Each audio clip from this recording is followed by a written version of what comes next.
Forgot to turn my audio on there. Sorry, guys.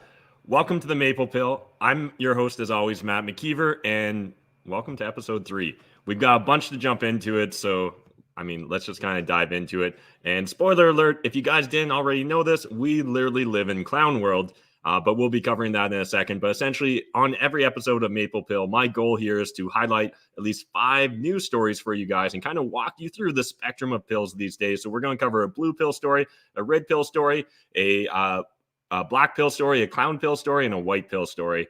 And before we even get into actually the stories I want to cover today, I want to make sure that we're all on the same page in regards to what's going on these days. So let's pull up the screen share here. I just wanted to highlight this tweet from Doc. And essentially, this is a narrative that I'm really concerned about. It's a narrative I believe you guys should be really concerned about. And it certainly appears to be a narrative that a lot of our politicians, particularly Mr. Trudeau, seem to be parroting all the time. I just want to punish them. They should lose their jobs. They shouldn't get an ICU bed. They should have to pay for healthcare. I don't want to work with them. Why wouldn't they just get it? And yeah, this seems to be a narrative that's just seems to be infecting a lot of the general discussion these days. And it really is concerning for a multitude of factors. But what I really want to make sure we're on the same page with is we all understand vaccines aren't exactly as they were originally promised to us, right?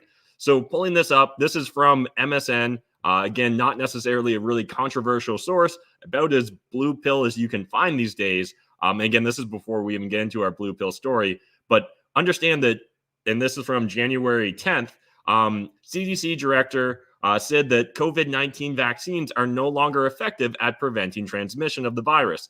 The director of the CDC publicly acknowledged in a CNN interview that the COVID-19 vaccine is not effective at preventing transmission of the virus. The following statement is more notable, however, as it is one of the only times the CDC has acknowledged that the vaccines are not capable of stopping the spread of the virus.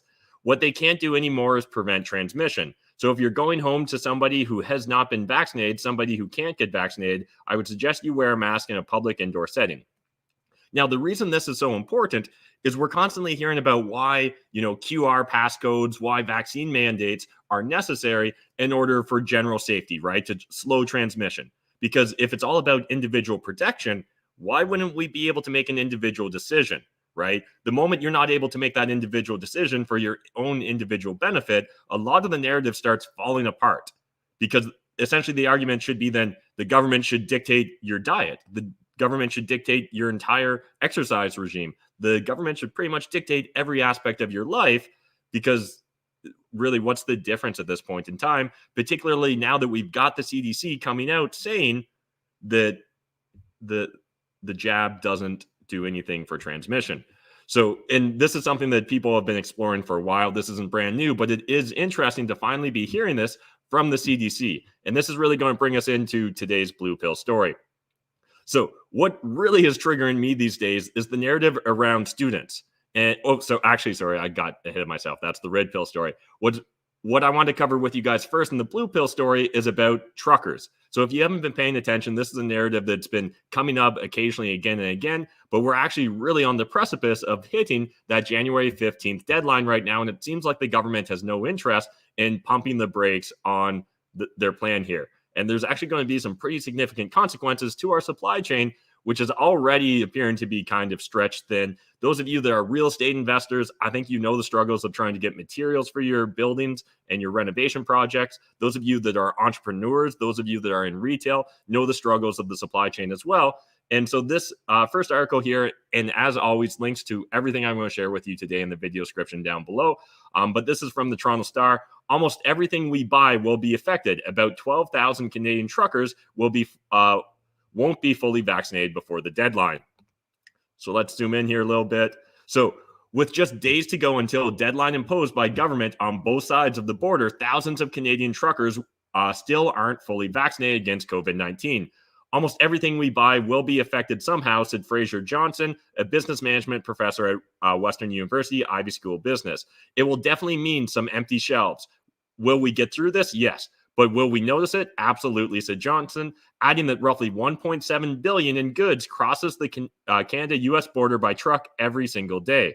The head of the Canadian Trucking Alliance estimated that at least 12,000 Canadian truckers, about 10% of the total, who currently go back and forth across the border, won't be fully vaccinated by the deadline. Truckers entering Canada must be fully vaccinated by Saturday, while truckers entering the U.S. face a January 21st deadline.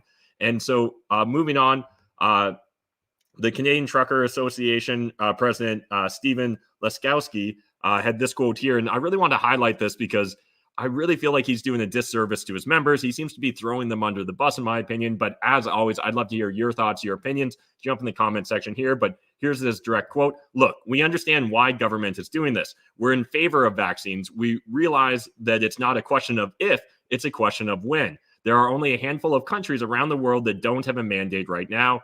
So one, I would really love to see the fact check there showing that, only a handful of countries don't have mandates at this point in time, because I haven't seen anything of that nature.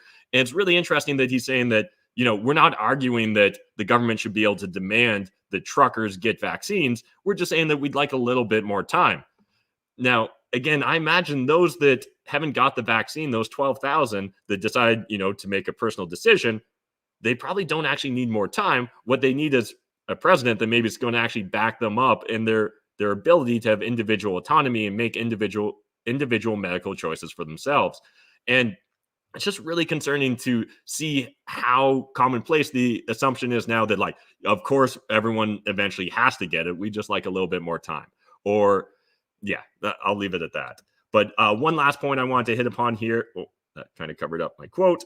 One last point I wanted to hit here was retailers have already been facing a supply chain crunch. Taking thousands of truckers out of the mix will make it even worse, said Michelle Waslichin, spokesperson for the Retail Council of Canada. So, there's been some stories trending recently on social media or making the circle on the social webs, essentially highlighting the fact that it seems like in the US and in parts of Canada, there's a lot more empty shelves than you expect. Now, sometimes these seem to be taken out of context, but certainly if we all of a sudden lose 10% of our truckers crossing the border in the next few days, yeah, that seems like it's going to have some real consequences and probably cascading effects, right? We saw this in the past when the moment people start to think there's a shortage, human nature kicks in and everyone kind of runs to try and grab whatever they can get. So, I'd recommend maybe just stocking up a little bit if you haven't done so already. And again, that probably will actually put more of a squeeze on things, but what's the solution here? Another story that's getting a little bit less attention that I think is just as important, though, for everyone to be aware of, and this is from ipolitics.ca. This is from ipolitics.ca, is on December 7th, Labor Minister Seamus O'Regan announced a mandatory vaccination policy for all federally regulated workplaces. Truckers who cross provincial boundaries are included in this mandate. The new regulations will ensure that employees in all other federally regulated industries, such as road transportation, telecommunications, and banking, are also vaccinated, reads the announcement, but it doesn't say when the rules take effect. Despite the mention of early 2022 and the vaccine mandate taking effect at the border on January 15th, the government won't say exactly when the interprovincial mandate will come into force. The press secretary would only say it's coming soon. So again, this is going to put even more of a strain on our logistics, on our supply chain. And I don't understand why at this point in time, when we know it's not going to really reduce transmission, why this is such a big issue, right? If anything, the government should really just be focused on education, in my opinion, and trying to just lay everything clear, lay it out for us, and allow real transparency, right? It's really concerning when we see the narratives evolving. We covered this yesterday, but the idea that now all of a sudden the difference between with and for COVID hospitalizations now matter. But for the last 2 years, they were insignificant, or the government didn't believe that you were smart enough to be able to interpret this data. And so they weren't making it easily available for us to get a hold of it. But let's move on to the red pill, which I kind of jumped the gun on earlier already. But essentially, this has to do with children. And recently, some of Trudeau's language around children and wanting them to get vaccinated. And again, you guys, please go do your own research, dive into the data, but look at it. How many children are actually dying of COVID, particularly those without comorbidities? How many children are being hospitalized because of COVID, particularly those without pre-existing conditions or in at-risk groups? So why all of a sudden is getting children vaccinated so important to the general narrative that we're being exposed to? Legitimately, I actually want to know. If there's a good reason for it, if there's a reasonable reason for it outside of crazy teacher unions or just crazy politicians, Let me know your perspective in the comment section. Maybe I'm in my own echo chamber. But again, if it's not effective against transmissions, why does it matter what these parents and their children make individual choices for themselves? Again, it's not going to actually have a significant impact. And if it is, they need to lay that out for us in very clear language. And that's what frustrates me the most about these last 2 years is all the obfuscation and all the essentially like straw man arguments coming out of politicians and regulators. But anyways, enough of my rambling. Let's get into the story here. So, Ottawa, not enough Canadian children are being vaccinated against COVID-19 at a time when the Omicron variant threatens to swamp healthcare systems, Prime Minister Justin Trudeau said on Wednesday. As of January 1st, 87.6% of Canadians above the age of 12 have received 2 shots. That's a wild number. I'd love to know, do you believe it's 87.6% of Canadians above the age of 12 have received 2 shots? And if so, again, why is this so important that we force that last 13, that last 12% in order to do it? But among those aged from 5 to 12, that number dipped to just 2%, with 45.6% having received 1 dose. And now there seems to be some competing narratives here, but this is a quote from Trudeau. Almost half of kids across this country have gotten their vaccine. We need to get more, so please ask your parents if you can get vaccinated, Trudeau said, addressing children directly during a regular briefing. Interesting. And again, why is this so necessary when we know it's not going to slow transmission in any significant manner? A quote from the educational minister, there is more we can do and more we will do, Ontario Education Minister Stephen Lisi told reporters, announcing that the province would set up special vaccine clinics in schools to increase the number of children being inoculated. So we've got a lot to actually cover here when it comes to kids and vaccines and what's going on. So I'm just going to keep rolling through it. Then I'll try and give you guys kind of a summary of my hot take here. But Ontario parents won't be notified of COVID-19 outbreaks until 30% of school is absent. So we need to get all the children vaccinated as fast as possible. But hey, unless 30% or more of the students and teachers are absent because of COVID, it's really no big deal. We don't need to inform parents. Interesting. This could have easily been my black pill story of the day, but there's a lot of news to actually cover. So anyways, let's zoom into it. The Ontario government says parents will only be notified of a potential COVID-19 outbreak when approximately 30% of the staff and students in the school are absent. Students in Ontario will return to in-person classes on January 17th, following nearly 2 weeks of remote learning due to a surge in COVID-19 cases. Then further on in the story, we've got the 30% threshold will not automatically trigger a school closure, but a pivot to remote learning could be considered at that time. Does this even make sense at this point in time? Shouldn't Ontario and the federal government begin on the same page in regards to children? If it's so important that children get vaccinated, 1, please make a valid reason and argument for why that is the case. And then 2, why is it that 30% of students and staff could be sick with COVID and you're not going to tell the parents, but it may trigger virtual learning depending upon, how you decide to approach things? This is actually wild in my opinion. Now, an article here from the Toronto Star, our brains were not actually designed to work that way. How online learning harms kids' well-being and what parents can do to help. So that was the headline here. And again, there's a link in the video description down below. We're not going to cover this entire article, but I just want to pull one quote from it. Our brains were not actually designed to work that way, to learn things through 2-dimensional screens for hours on end, said Marjorie Robb, psychiatrist at the Children's Hospital of Eastern Ontario in Ottawa.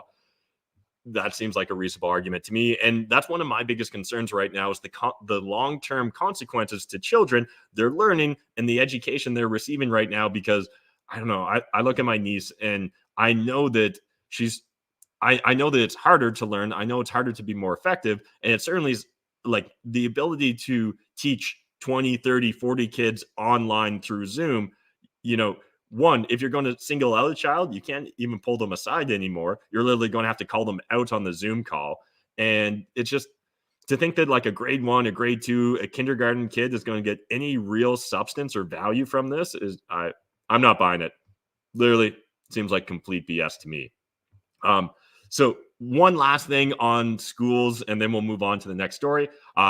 This one from the Toronto Sun. The Durham School Board inadvertently distributes names of unvaxxed staff. So the Durham District School Board mistakenly sent out emails with the names of 800 employees who aren't vaccinated for COVID-19. The board says that on January 5th, an email on rapid test compliance was sent to roughly 400 school board employees who have said they are unvaccinated or preferred not to disclose. As part of this email, a spreadsheet containing a list of those in the unvaccinated or prefer not to disclose category was inadvertently attached. The board said in a statement, "Once we realized this, we took action to delete all the emails from the recipients' inboxes."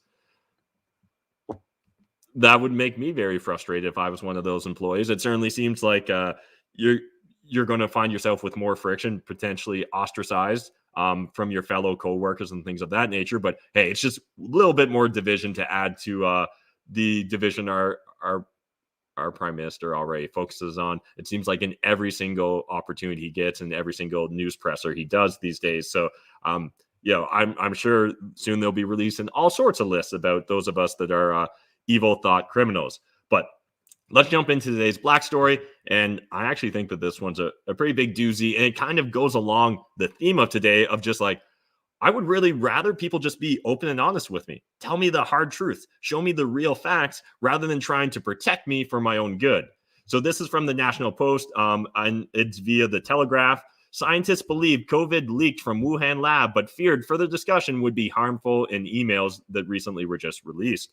So leading British and U.S. scientists thought it was likely that COVID-19 accidentally leaked from a laboratory, but were concerned that further debate would harm science in China, emails show.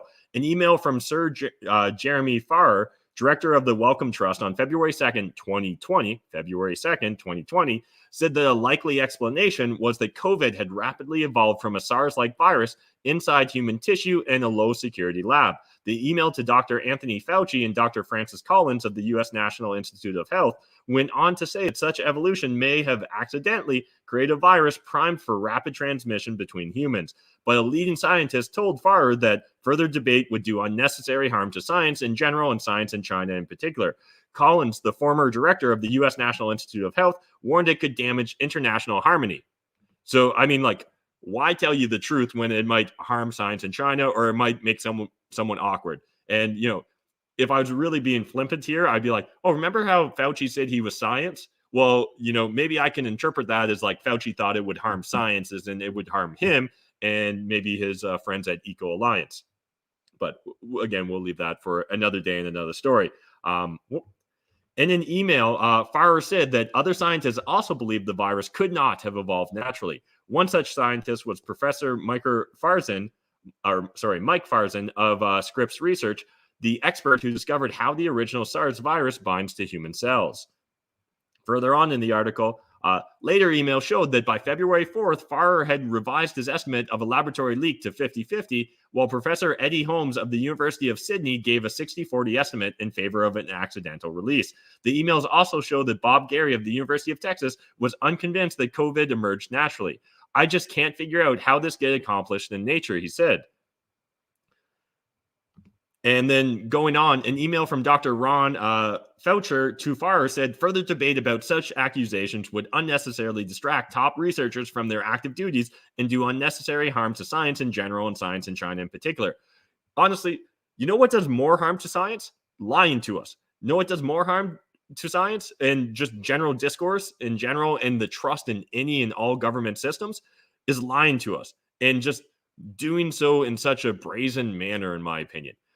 The reason that we've been so successful over these last few decades or centuries is there's actually a decent amount of trust that the average person had in the systems, right? And not only in the scientific systems and the political systems, in every system as part of society. But as that trust continues to erode, it's going to be harder and harder for people to believe and act in good faith with one another, whether it's an unvaccinated person, a vaccinated person interacting, whether it's someone interacting with a police officer, a teacher, a medical professional. All this actually does serious harm when you lie to us. And maybe this worked decades ago in the pre-information age where you could get away with just like, whitewashing things or having things disappear into the ether. That doesn't happen anymore. There's almost always a paper trail. I mean, we should know at this point in time, the NSA is always listening and always watching, and shit's at some point in time going to leak or the truth will catch up to you. And as I mentioned in previous live streams, I really do love that Thoreau quote. And I'm paraphrasing here, but rather than fame, rather than fortune, give me truth. Honestly, so much more good could be done if you were just straight shooters with us. This idea that you need to coddle us, that you need to lie to us, that you need to mislead us for our own benefit is only going to make me question every fucking thing you ever do for the good of us going forward. Again, I'd love to hear your guys' thoughts, your opinions, your hot takes. Let me know in the comment section, but we'll try and wrap up here on this story and keep moving. So Dr. Collins, former director of NIH, replied to Farr stating, "I share your view that swift convening of experts in a confidence-inspiring framework is needed, or the voices of conspiracy will quickly dominate, doing great potential harm to science and international harmony." So, it's technically not a conspiracy if there's good evidence or there's a lack of evidence for the counterpoint to the conspiracy. That's actually it's ridiculous at this point in time is what it is. Wrapping up here, the University of Edinburgh recently turned down a Freedom of Information request from the Telegraph asking to see Rambott's replies, claiming disclosure would be likely to endanger the physical or mental health and safety of individuals. Yeah, because we'd probably even get madder if we knew more of the truth. James Comer, the Republican congressman who secured the unredacted emails, said it showed that experts like Fauci had taken the Wuhan lab leak theory much more seriously than they had let on. Yeah, 100%. And again, this is where it gets so frustrating. We saw this at the beginning of the pandemic as well. Don't get masks. Only have masks for people in the healthcare system. Everyone needs a mask. You need 2 masks. Maybe the more masks, the better. It needs to be an N95 mask. Again, either just tell us that you're not certain of what the facts are in the moment, or just give us a full spectrum of the potential perspectives and arguments for all the different sides, and then trust us to be adults and make our own individual decisions. I guess that's really too much to ask in this day and age, but it feels like it shouldn't be, right? Anyways, moving on to today's clown pill story, and it actually involves kind of a real life clown, but reminder, not all clown pill stories are going to involve clowns. And we actually have 2 clown pill stories here for you guys today. The first one is from a bioethicist, and the irony here is just like, it's a very thick irony. Bioethicist delivers warning to unvaccinated Canadians. We cannot allow you to circulate freely. So Dr. Vardit Ravitsky, an internationally respected authority on bioethics and policy advisor, said it was necessary to restrict unvaccinated Canadians from more than just non-essential businesses. This is an article from Rebel News. Diving into it, speaking on the matter, Ravitsky, who is an internationally respected authority in bioethics, said that it was necessary to restrict access to more than just non-essential businesses like liquor stores and cannabis stores. The government, she says, must go all the way. I would say if you need access to food and access to medication, grocery stores, supermarkets, pharmacies, everything else that is not food and medication that you need for your health at this point becomes, in a way, a luxury for you because you made your choice to not get vaccinated. And we cannot allow you to circulate freely and increase the burden of the healthcare system. And understand, this lady chairs the COVID-19 Impact Committee of the Pierre Elliott Trudeau Foundation. Interesting. And leads a dozen Canadian scholars who provide Canadian lawmakers with policy advice. The group has publicly called on lawmakers to leverage the pandemic, which they call an unprecedented opportunity to reshape our social contract to ensure the protection of the most vulnerable among us. So literally, they want to nerf the entire world just to protect the most vulnerable. Never before have we sacrificed everyone for the minority. It is wild to think of this, and it's really concerning. Like, at this point in time, I don't know. Please convince me in the comments that she's not an evil bitch. Please do that, because I don't want to get too black pilled or too clown pilled on this, but I really do need you guys to convince me of that, because it's hard. It's really hard for me to not want to take that perspective. Speaking in a previous interview with the Times of Israel, the bioethicist shudders at the prospect of business as usual. She shudders at the prospect of business as usual and called on governments to continue with the pandemic-related restrictions. Everybody wants to get back to normal. As we get vaccinated and gradually drop the masks, there's a risk we return to normal and forget this ever happened. I don't want to go back to normal because in many ways, normal wasn't good. I want to build something better. If we revert to normal, we'll miss a chance to come to terms with who we really are. maybe you should just come to terms with the fact that you're an evil bitch. Is that too much to ask? Because, like, this is wild to me that these people feel comfortable saying these things out loud. Are they not saying the quiet part out loud at this point in time? Let me know. Maybe I'm off my rocker. Maybe I've just had a couple too many clown pills or black pills today. But this is fucking bullshit as far as I'm concerned. Moving on to our second clown pill story of the day, which also includes a real life clown, the Ronald McDonald charity. You guys maybe saw this circulating on Facebook or Instagram or Twitter. A BC family being evicted from Ronald McDonald house due to vaccine status. A young Kelowna family says it's being evicted from Ronald McDonald house in Vancouver, where their 4-year-old son is fighting leukemia because they don't have a COVID shot. My wife, Lindsay, was crying on the bed, Austin Ferguson told True North on Tuesday night. I told her I'm going to ask the manager about this because this isn't even real. And I understand why he would think that, but spoiler alert, it actually is real. And it should be really embarrassing for Ronald McDonald House charity, as well as just for those implementing these policies. Beginning January 17th, 2022, everyone 5 years and older who are working, staying, or visiting our facilities, both the houses at 4567 Heather Street, Vancouver, and at the Family Room in Surrey Memorial Hospital, must show proof of full vaccination, 2 doses. In addition to completing our existing screening, unless an accommodation has been sought and has been explicitly approved and granted by Ronald McDonald House charities. In writing, it reads, the notice, signed by Senior Director of Family Services, Leslie Louie, adds that families already staying at Ronald McDonald House have until January 31st to get their first COVID shot. There's a really compelling video here that I encourage you guys to take the time and go watch, and maybe just show them some love on social media as well, because, like, you know, one, this is actually just a really situation to find yourself in as a parent, and two, I understand that, you know, they probably just want what's best for their child and their family, and to be pulled into this media storm that they're inevitably going to be pulled into is unfortunate. So I would love to see nothing but love shared with this family. So please go do that on social media. And now here's a quote. No matter what people's beliefs are, everyone donates to this place because everyone wants to save dying kids. This is what the father said. If there was anything left to unite our country, this would have been it. And still, they find a way to segregate us and divide us even more. I'm broken inside for our country. Just how fast this accelerated. Ferguson's family of 4 has been staying at Ronald McDonald House since October, when their 4-year-old son, Jack, began treatment for leukemia. This really is a frustrating story. I'm going to try and not dwell on it too long, but it's just a sign of the times that we find ourselves in, and the fact that we live in fucking clown world. They just approved the COVID vaccine for kids, he told True North. And even if you're a vaccinated adult, like Ben Shapiro, for example, he says get vaccinated, but he says he's not going to vaccinate his kids. They don't need it. Yeah, particularly when we know that it's not necessarily effective against transmission, particularly at this moment in time.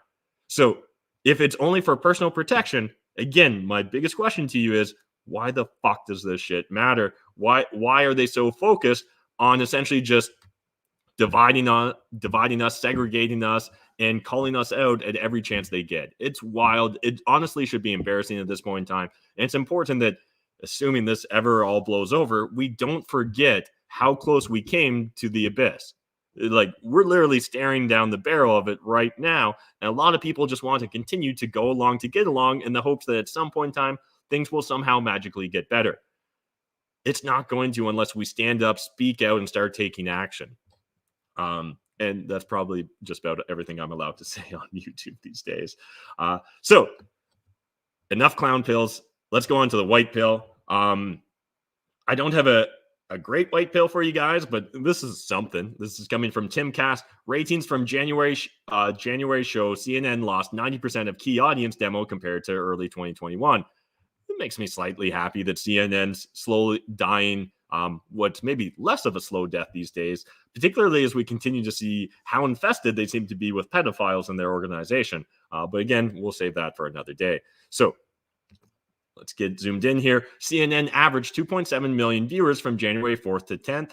Last year, as the network experienced a brief post-election spike, but plummeted to only 548,000 average views last week, for a stunning year-over-year drop of 80% of its total audience, reports Fox News.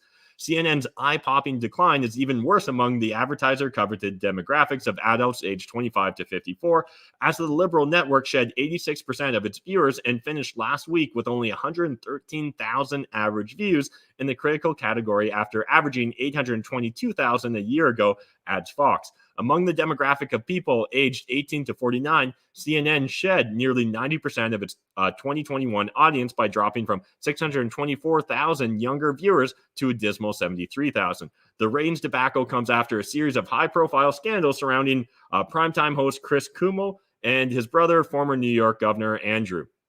Again, I wish I had a better white story for you guys. Honestly, when I'm doing this stuff, other than, me talking about the Citadel or individual people deciding to take control of their lives, kind of feels like a struggle to find white pill stories. So I'd love it if you guys slid into the DMs, share your thoughts, your perspectives with me, and share your white pill stories, because I do want to actually focus on good news here. I want to focus on how people can take control of their lives, how they can focus on what they can control and making the most of the situation you find yourselves in, because I don't want this just to be all gloom and despair. I do want to try and inform you guys with these articles, with these stories we cover. But at the same time, I would love to always end on a positive note. And speaking of ending on a positive note, let's get into today's meme of the day. And I actually really like this meme. And it's a meme that just resonates with me. It literally... so sometimes I personally struggle, and this is from Sal the Agorist, Sally Mayweather on Twitter. Really encourage you. I love every single meme he posts, so really encourage you guys to go check it out. But I'll just leave it here for you guys. I struggle to articulate my political stance sometimes, but this picture of a possum screaming at a bald eagle pretty much sums it up. Yeah, that's pretty much how I feel about my political perspective these days. Is I am that angry possum. Let me know. Are you guys that angry possum? And as always, you can slide into my DMs, send me your favorite memes, and I'd love to have you guys send me memes that you're actually making or creating as well. Maybe you guys will get featured on a future show. But that's kind of it for today's Maple Pill. I hope you guys enjoyed these stories. I hope you're getting value from it. If you are, please remember, sharing is caring, because this shit's never going to get monetized on YouTube. This shit's never going to go viral on YouTube. We have also started posting these videos on Rumble. Right now, it takes me a little bit to get them posted there, but within a few hours, worst case by the next morning, I'll always have today's video posted by the next morning. So again, encourage you guys to go watch us on Rumble if you prefer to view us there. Otherwise, we are always going live on my Facebook channel as well as my YouTube channel. Really appreciate you guys hanging out with me, and appreciate those of you that jump in the comment section. And speaking of the comment section, before we wrap up, let's pull up the chat here real quick. And we've got a few of the usual suspects in the chat. What's up, Peter, the Hungarian experiment? Andrew saying hi. Elizabeth is saying it's so infuriating. Benjamin saying here, them bastards pushing nurses out of hospitals, and now this. Of course, we will have shortages of all sorts, but the unvaxxed are at fault. Absolutely. You know what? I was thinking about this the other day. The classic Jay-Z song, I Got 99 Problems. Well, these days, I feel like I've got 99 problems, and the government's the result of all of them. Literally. The government is literally the only cause of my problems in my life right now. They make travel hard. They make shopping hard. They make every aspect of my life hard. And yet I give them half my money every year. Why do I do that again? Why do you guys do that again?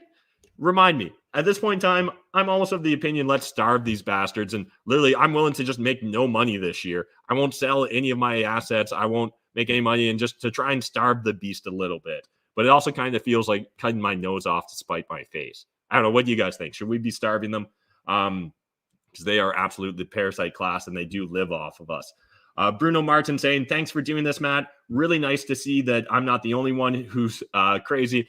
Absolutely. That's one of the main reasons I wanted to do this show, is because it can be a lonely journey as you essentially reinterpret your reality, right? For the longest time, I've been of a libertarian bent. I didn't think the government was good or great or had the best of intentions, but I didn't think that they were essentially pure evil. Over the last 2 years, Mr. Trudeau has done his darndest to convince me otherwise and to fix me of that perspective. And it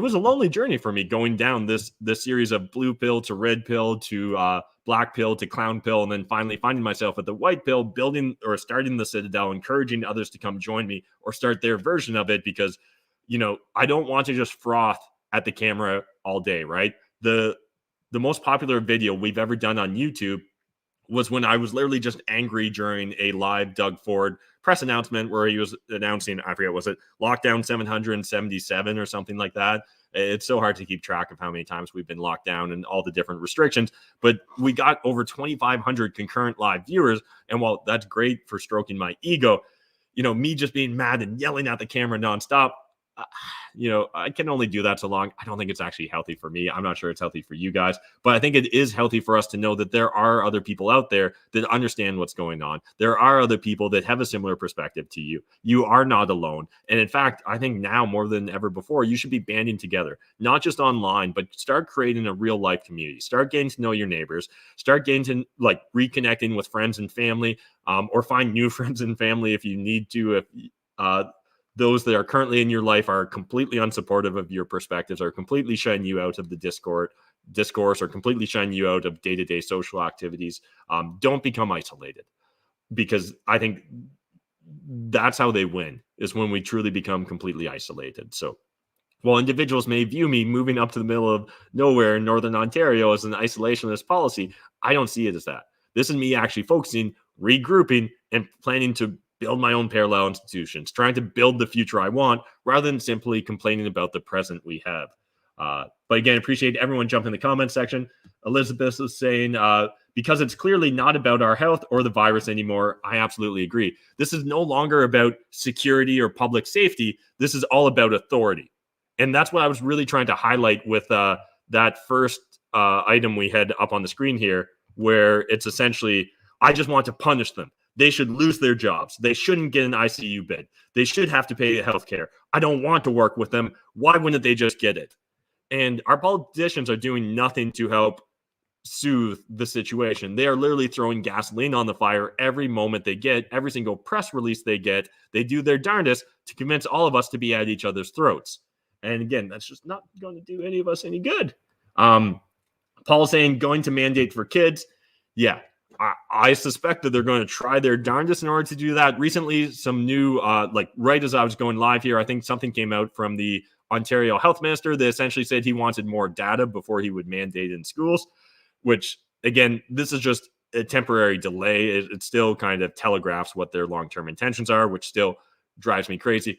But as I've been saying throughout this entire period, guys, you need to figure out where your personal line in the sand is, and you need to commit to it. Now, again, you should be open always to new information, new perspectives. You should be constantly researching and doing your own due diligence, but don't become a pushover. Don't just cave. And one of the saddest things that I've seen today in the stories that we didn't get a chance to cover is that all of a sudden vaccination appointments have gone up. They haven't exactly said by how much, but in Quebec, because of the new mandates, the new restrictions, and the proposed tax, don't let them bully you into a decision. Make it your own decision. If you choose to get vaccinated because you want to, awesome. You do you.